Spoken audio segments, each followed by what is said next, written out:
Hey everyone, my name is Dante and welcome back to Story Hub, your hub for the best stories on Reddit. I, male 37, have 3 girls, 8, 10, and 12. Their mother walked out on us for another man when our youngest was around 4. My ex still stays in contact, though, and pays child support. A few weeks ago while doing laundry, I saw red spots on my oldest's underwear. I asked her if she knew about it, and she cried and told me she tried to call her mom.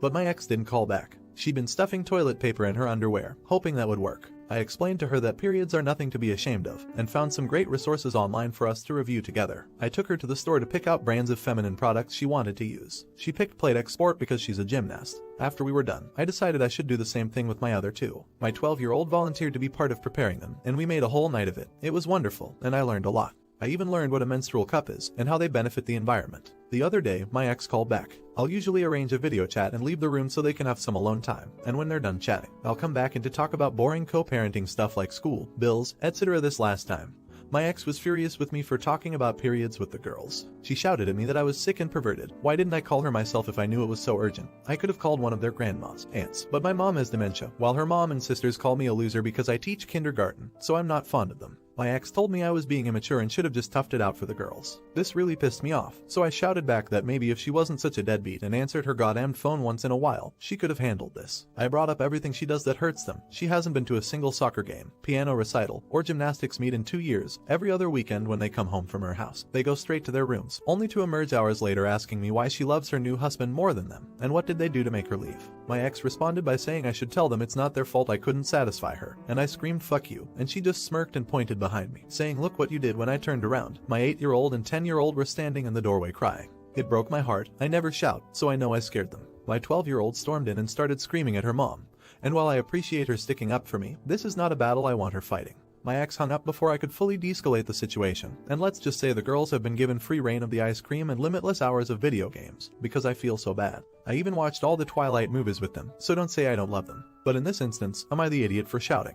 Not an idiot. Have you considered they were crying because of how you were treated rather than the fact you lost your temper? It's easy to assume the worst. Children are more observant than we give them credit for. That your daughter defended you right away pretty much makes it impossible to consider you an idiot. Looking at it from a pure logic standpoint, isn't it better they learn not to expect anything from their mom early in life? Certainly, you shouldn't have lost your temper in front of children, but no one is perfect, especially when someone is calling you perverted for being a great single dad. You also had no idea they were there listening so closely. Honestly, you are way too hard on yourself to even think you needed to post here. Not an idiot. I'm disturbed that your ex-wife thinks it's not your place to talk about menstruation with your own kids. So I'm glad you broke that toxic thought process with your own kids. Good luck. Your ex-wife sounds like the devil that wanted to push your buttons to let your kids see you get heated sometimes. She's toxic, and I'm glad your kids have a chance at life with a good parent.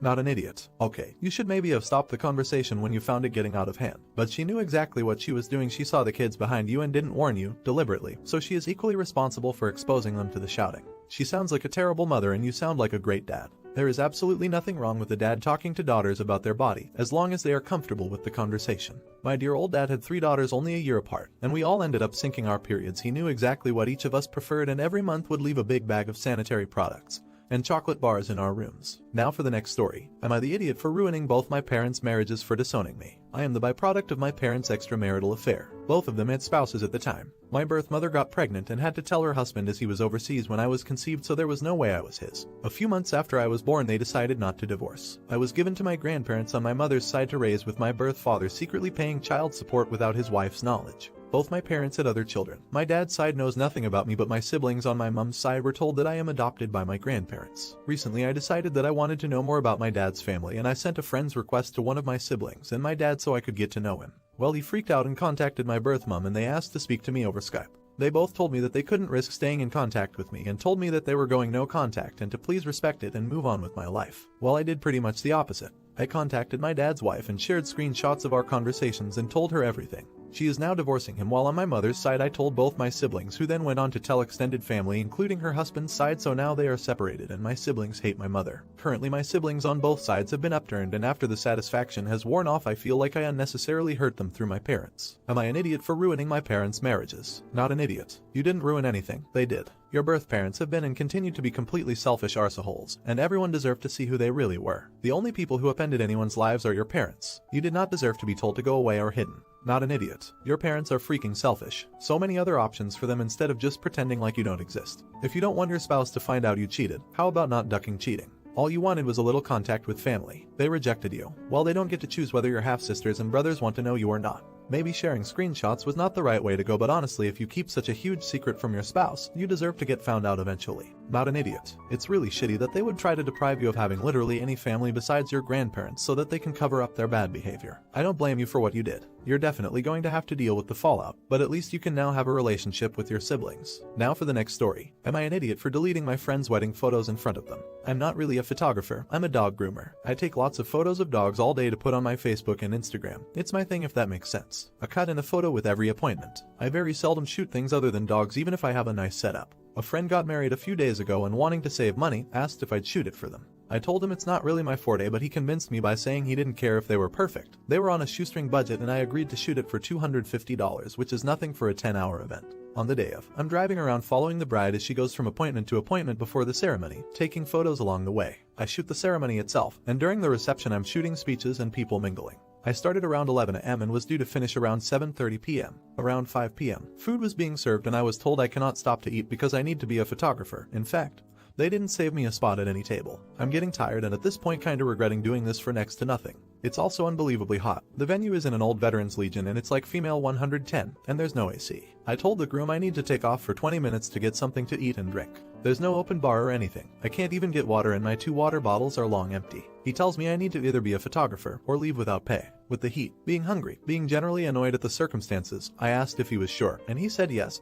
So I deleted all the photos I took in front of him and took off, saying I'm not his photographer anymore. If I was to be paid $250, honestly at that point I would have paid $250 just for a glass of cold water and somewhere to sit for 5 minutes. Was I an idiot? They went right on their honeymoon and they've all been off of social media, but a lot of people have been posting on their wall asking about photos with 0 responses. Not an idiot. They took you off the guest list for this without mentioning it to you in advance. You went in with the expectation of $250 to take high quality pictures, while also being a guest at their event, including a place to sit, eat and drink, and realistically, you did nothing but follow the groom's suggestion. Either continue being a photographer or forfeit your $250. What did the groom think that entailed? He would get all that work for free, play stupid games and win stupid prizes. I would seriously reconsider this friendship. Everyone sucks here. This is one of those times where this sub needs the justified R rating. Was what you did shitty and petty? Absolutely. And it's a general rule of thumb to never make big decisions when you're grieving or hangry. But damn, these friends of yours were terrible. Complete cheapskate Oz, and the groom was a groomzilla. There is no pass for how they treated you. But again, your behavior was justified, but still all behavior. I wouldn't have deleted the photos. They are someone's wedding photos.